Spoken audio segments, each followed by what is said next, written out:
Hi, I'm Sarah Childress. I'm a reporter for Frontline, and today I'm answering your questions about voting. Harlan Abraham writes, why doesn't every adult 18 and over have a government-issued ID? That's a great question. Let's think about what kinds of IDs are issued by the government.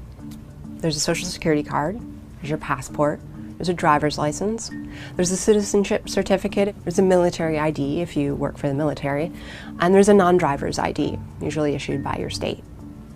So, social security card only has your name and your signature. It doesn't work for photo ID at the polls because it doesn't have your photo and it doesn't have a current address, so that's out. Passports are expensive, and less than half of Americans have one. A driver's license, well, if you don't drive or you don't have a car, you're not going to have one of those. A citizenship certificate, if you were born in the US, you don't have one of those. Obviously, a military ID is only for members of the military. That leaves us with non-driver's ID, and there's several barriers to getting one of those. One of them is your birth certificate, which you need in order to get this ID. Not everyone has a birth certificate. Sometimes those records have been lost or destroyed. Sometimes they're in other states. So getting that document can be difficult and it can be costly. So those are the kind of barriers that people experience when they try to get these kinds of IDs. And that might seem like a small population, but it turns out it's not.